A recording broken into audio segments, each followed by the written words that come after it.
When NFL tragedies are discussed, names like Sean Taylor and Steve McNair and a host of other popular players dominate the conversation. But hidden in league history are forgotten stories of players whose lives ended in shocking murders, some at the hands of strangers, others betrayed by people they trusted most, and some died as heroes. These are the lesser-known NFL players whose lives were cut short in the cold hands of death. These are not the stories that are replayed every season or discussed during NFL broadcasts. Many have faded from public memory, buried beneath decades of headlines, and forgotten by all but their families and closest friends. Yet each of these players left behind a story that deserves to be remembered. A story of promise, success, tragedy, and lives cut short far too soon. Today, we're uncovering the lesser-known NFL players whose lives ended in the most tragic way. Some of these cases left behind mysteries, unanswered questions, and lasting heartbreak. These are the forgotten tragedies of professional football, and the stories behind the players who never got the chance to write their own ending. If you're new to this channel, please subscribe to True Crime Zone, and let's keep breathing life into stories that were never meant to stay silent. Now, let's get started. Joe Delaney. Gone at 24, the Kansas City Chiefs selected Joe Delaney in the second round of the 1981 NFL Draft out of Northwestern State University in Louisiana. Nobody expected what came next. In his very first NFL season, Delaney ran for 1,121 yards. He averaged over 5 yards per carry. He was electric, a slashing, shifty runner with vision beyond his years, and a burst that defensive coordinators simply had no answer for. He made the Pro Bowl as a rookie. Think about that. In a league full of veterans who had been grinding for years, Joe Delaney, a kid from a small school in Louisiana, was named one of the best at his position in his very first season. Coaches in Kansas City talked about him the way coaches only talk about the truly generational ones. The ones who come along once every decade, if you're lucky. He was 22 years old. He had barely started. In 1982, a strike-shortened season limited him to 8 games. But 1983 was supposed to be the year everything took off. The year Joe Delaney announced himself to the whole country. It never came. On June 29th, 1983, Delaney was at a local amusement park in Monroe, Louisiana, Hamels Park. A summer afternoon, kids playing near a pond. 3 boys slipped into the water. The pond dropped off sharply. They were drowning. Joe Delaney couldn't swim. He knew this. He jumped in anyway. He managed to push one child towards safety before the water took him. Joe Delaney, the man coaches said could become one of the greatest to ever carry a football, drowned in that pond at 24 years old, trying to save strangers' children. At his funeral, a retired military general called it the bravest act he had ever witnessed from any human being. Kansas City retired his number 37. The NFL gave him the Pete Rozelle Award. None of it brings him back. Next, Pat Tillman. He man who walked away from everything. Pat Tillman was drafted by the Arizona Cardinals in the 7th round of the 1998 NFL Draft out of Arizona State. 7th round. The kind of pick where most players don't make the roster. Pat Tillman not only made the roster, he became one of the hardest-hitting safeties in the entire NFC. He was relentless. Physical. He played every snap like it was his last. By 2000, he was one of the Cardinals' best defenders. He had made himself into a legitimate NFL starter through nothing but work and will. The St. Louis Rams offered him a contract worth over $9 million to leave Arizona. He turned it down. He wanted to stay loyal to the team that had believed in him. That loyalty, that refusal to take the easy path, would define everything that followed. After September 11th, 2001, Pat Tillman and his brother Kevin made a decision that stunned the football world. They walked away from the NFL. Pat had just signed a 3-year, $3.6 million contract extension with the Cardinals. He left on the table. He and Kevin enlisted in the United States Army together. He never spoke publicly about why. He didn't want the attention. He didn't want the cameras. He had made a decision, and he was going to live by it quietly. He deployed to Iraq, then to Afghanistan. On April 22, 2004, Pat Tillman was killed in the mountains of eastern Afghanistan. He was 27 years old. And then the truth started coming out. Pat Tillman was killed by friendly fire. His own unit. A chaotic ambush, a terrible mistake, and afterward, the U.S. Army covered it up. His family was told he died charging the enemy. The country was told the same story. His death was used immediately and deliberately as a recruitment tool and a patriotic symbol. His mother later said her son had been hijacked. His private journals revealed a man far more complex than the poster the Army had made of him. He had serious doubts about the Iraq War. He had planned to meet with political intellectuals after his deployment. He was a reader, a thinker, not a symbol. The man they buried was nothing like the man they invented. Pat Tillman gave up everything for his country. His country gave him back a lie. Next, Junior Seau. Junior Seau was selected by the San Diego Chargers with the 5th overall pick in the 1990 NFL Draft. 5th overall, out of USC, one of the most physically gifted linebackers the college game had produced in years. And he was even better than advertised. For 2 decades, Junior Seau was the standard by which all other linebackers were measured. 12 Pro Bowl selections. He was fast enough to cover running backs, strong enough to stack the line of scrimmage, and mean enough to make quarterbacks change their decisions before the snap even happened. He was the defensive identity of those San Diego Chargers teams. When people think of the 1994 Chargers, the team that shocked the world and went to the Super Bowl, they think of Junior Seau. He played for the Chargers, the Miami Dolphins, and finished his career with the New England Patriots, winning a Super Bowl ring with Brady and Belichick in 2007. He retired at 38 years old, long past the age when most NFL players have nothing left to give. He played through everything.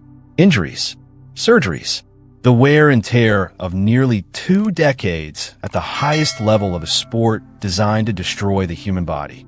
And through all of it, he smiled. The smile was part of Junior Seau's brand. He was the life of every room. Players loved being around him. Fans adored him. Nobody saw what was coming.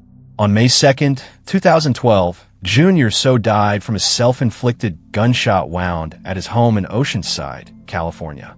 He was 43 years old. He shot himself in the chest, not the head. Researchers later understood the significance. He wanted his brain preserved. He wanted the truth studied, even if he couldn't speak it himself. The results confirmed what many had feared.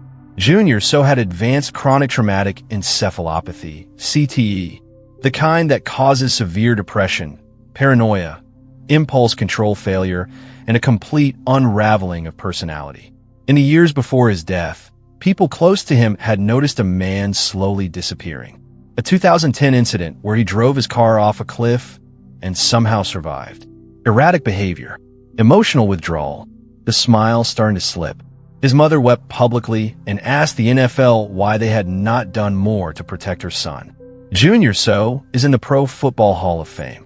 His bust sits in Canton, that famous smile captured in bronze. But the man behind that smile was drowning, and not one person around him knew how to pull him out. Next, Andre Waters. The Philadelphia Eagles signed Andre Waters as an undrafted free agent in 1984 out of Cheney University, a small HBCU in Pennsylvania. Undrafted, no fanfare, no signing bonus worth mentioning. But Andre Waters didn't need anyone's invitation to prove he belonged. He became one of the most feared safeties in the NFC through the late 1980s and early 1990s. He was a heat-seeking missile in the Eagles' defensive backfield, a man who played with a controlled aggression that made receivers think twice about going over the middle. He was part of a Philadelphia defense coordinated by Buddy Ryan that was one of the most physically punishing units in the NFL during that era. These were not men who played politely. They played to hurt. And Andre Waters was one of the most effective instruments of that philosophy. He went on to play for the Arizona Cardinals before his NFL career ended in 1995. During his career, Waters reportedly absorbed at least 15 concussions that were recorded. The actual number was almost certainly higher. In that era, a concussion was something you walked off, something you taped up and played through. The phrase, "getting your bell rung," was used like it was a badge of honor. On November 20th, 2006, Andre Waters died from a self-inflicted gunshot wound in Tampa, Florida. He was 44 years old. Dr. Bennett Omalu, the neuropathologist who had already discovered CTE in former Steelers center Mike Webster and who would later inspire the film Concussion, examined Andre Waters' brain tissue. What he found was extraordinary in the worst possible way. Waters' brain had degenerated so severely that it resembled the brain of an 85-year-old man with early-stage Alzheimer's disease. He was 44. Dr. Omalu directly linked the damage to the repeated head trauma Waters had sustained over his NFL career. Andre Waters was not a Hall of Famer. He was not a household name outside of Philadelphia. He was a role player, exactly the kind of physical, undervalued player the NFL machine depends on and then discards when they can no longer perform. His brain, studied and documented by Dr. Omalu, became one of the most important pieces of evidence in the legal battle over what the NFL knew about CTE and when it knew it. Next, David Griggs. David Griggs was signed by the Miami Dolphins as an undrafted free agent in 1989 out of the University of Virginia. He spent time on practice squads, bounced between rosters, did what players on the financial edge of the NFL do. They grind and they wait for their shot. His shot came with the San Diego Chargers. Griggs established himself as a dependable starter at linebacker, the kind of player who quietly made a defense better without ever making the ESPN highlight package. And in the 1994 season, David Griggs did something most NFL players never do. He made it to the Super Bowl. The San Diego Chargers shocked the NFL that year. They beat the Pittsburgh Steelers in the AFC Championship game and stood on the biggest stage in American sports. They lost to the San Francisco 49ers in Super Bowl 29, but David Griggs had been there. He had lived that moment. He was 28 years old, entering what should have been the peak years of his career. A player who had earned his way onto a Super Bowl roster through persistence and toughness. 5 months later, on May 13th, 1995, David Griggs was killed in a single-vehicle accident in Davie, Florida. He was driving at excessive speed. The car left the road.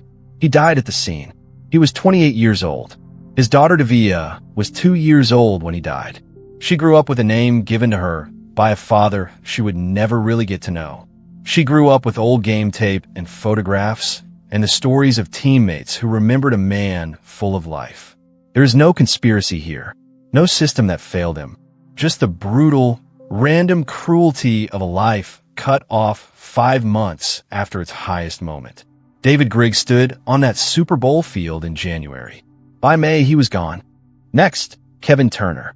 Kevin Turner was selected by the New England Patriots in the 3rd round of the 1992 NFL Draft out of the University of Alabama. His role was never glamorous. As a fullback, Turner's entire job was to make other players look good. He was the lead blocker, the man who ran into linebackers so that running backs could find daylight. He was the security blanket receiver out of the backfield when a quarterback needed a safety valve. He played for the Patriots and then the Philadelphia Eagles through the mid-1990s, carving out the kind of career that doesn't produce Pro Bowl nods, but absolutely produces winning football teams. He was the kind of player coaches rely on when the game gets tight. His NFL career ended due to injury, and Kevin Turner moved on to life after football, the transition that claims so many players who are never given the tools to handle it. In 2010, Kevin Turner was diagnosed with ALS, amyotrophic lateral sclerosis, Lou Gehrig's disease. He was 40 years old, but Kevin Turner did not disappear quietly.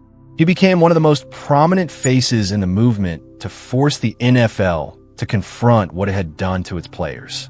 He showed up in a wheelchair to congressional hearings. He testified before lawmakers. He gave interview after interview. Not out of bitterness, he always said, but because he needed the league to change before more players ended up where he was. He was a named plaintiff in the historic NFL concussion lawsuit that eventually settled for close to $1 billion. Kevin Turner died on March 24th, 2016. He was 46 years old. When researchers examined his brain after death, they found CTE alongside the ALS. He had spent his final years fighting, not for himself, but for the players who would come after him. Players who were still in pads, still taking hits, still being told that the game was safe. Kevin Turner made his blocks in life the same way he made them on the field for somebody else to score. Next, Tommy Kane. Tommy Kane was not handed anything. He played his college football at Syracuse, went undrafted, and built his early professional career in the Canadian Football League, where he proved he had the speed and the hands to play at the highest level. The Seattle Seahawks eventually brought him to the NFL, and from 1988 to 1992, Kane was a contributing wide receiver for a Seahawks team that was trying to find its footing in the NFC West. He was not a superstar. He was not a number one option, but he ran crisp routes. He caught what was thrown to him, and he represented exactly the kind of character and persistence the Seahawks coaching staff valued. 5 years in the NFL for an undrafted player out of the CFL is an achievement most people never reach.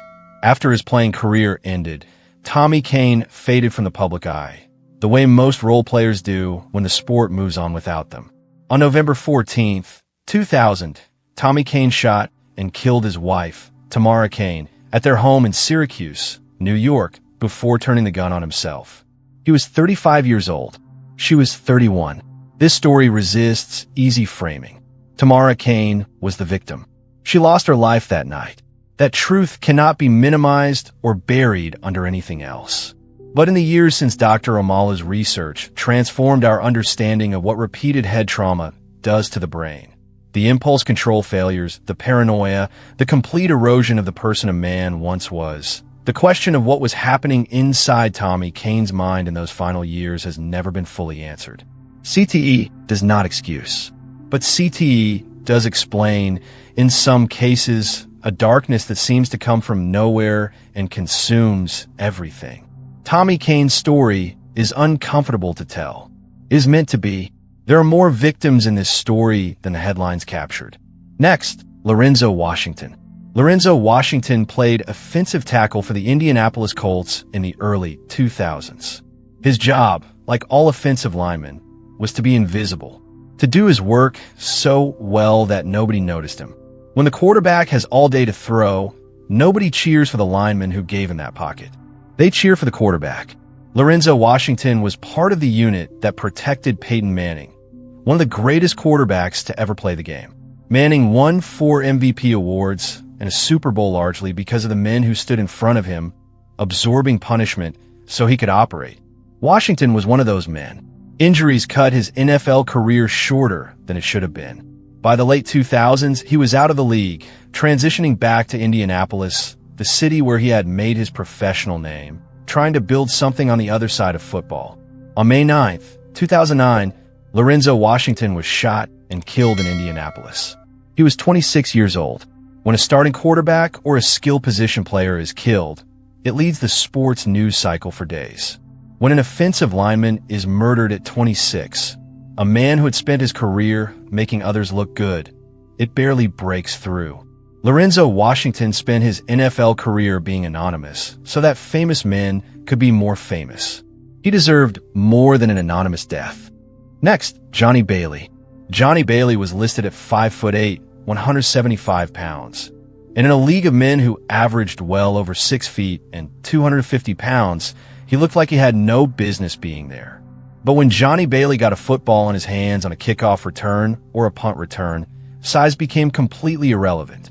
The Chicago Bears picked him up out of Texas A&I in 1990, and Bailey quickly established himself as one of the most dangerous return specialists in the NFC.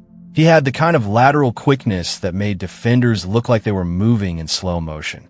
He found seams that didn't exist until he was already through them. He played for the Bears and then the Phoenix Cardinals, becoming a special teams weapon that opposing coaches had to game plan for specifically. He was a Pro Bowl caliber return man, a player who, even if he never became a starting receiver, had carved out a legitimate NFL career doing something very few people in the world could do as well as he could. On December 10th, 1993, Johnny Bailey died from complications following heart surgery. He was 26 years old. There was a heart condition, something that had been there quietly while he was out on those fields making defenders look foolish. He went in for surgery to address it. He didn't come out. Johnny Bailey's death doesn't teach us something about the NFL's negligence. It doesn't expose a systemic failure. It reminds us simply that the body is fragile, that the same man who seemed superhuman on a Saturday afternoon in the NFL could be taken by something invisible on a Thursday in December. He was 26. He had years of electric football left in him. Those years never came. Next, Clyde Duncan. Clyde Duncan was a wide receiver selected by the St. Louis Cardinals in the first round of the 1984 NFL Draft out of Tennessee. First round, 27th overall pick. The kind of selection that comes with expectations, with contract money, with the assumption that you are one of the best young players in the country. The Cardinals saw a receiver with genuine athletic tools, a player who could stretch a defense and create big play opportunities in a passing game looking to find its identity. But the NFL is unforgiving, and the leap from college star to productive NFL receiver is one that most first-round picks never fully make. Duncan struggled with injuries and inconsistency. The career that was supposed to define him never fully materialized. He played parts of several seasons, battling to hold on to a roster spot that became harder and harder to justify before his NFL career faded out entirely. And then Clyde Duncan disappeared from the football world entirely. In 2016, Clyde Duncan was found dead. He had been living in poverty. The circumstances of his final years reflected a man who had slipped through every crack the system offered. No financial safety net, no support from a league that had made millions while he wore its jersey. He was 56 years old. The NFL Draft is appointment television. Millions of people watch those names get called on national television, watch young men hug their families, watch the promise of everything begin. Nobody broadcasts what happens when that promise doesn't materialize. Nobody follows the first-round pick who couldn't stay healthy. Nobody checks in on the man who cashed his last NFL paycheck in his 20s and spent the next 30 years without a system that cared whether he survived. Clyde Duncan was a first-round pick. He deserved a better ending than the one he got. If this video made you stop and think about a player you'd never heard of before today, that's the point. The NFL will always have its highlight reels. The catches, the touchdowns, the celebrations, the trophies. But the men behind those jerseys, some of them are gone. And some of their stories have been buried under 1,000 news cycles. The least we can do is to remember them knowing that at a point, they sacrificed everything for the game. If you're watching this and you're struggling with depression, with pressure, with the feeling that the weight is too heavy, please reach out. The 988 Suicide and Crisis Lifeline is available 24 hours a day. You're not alone.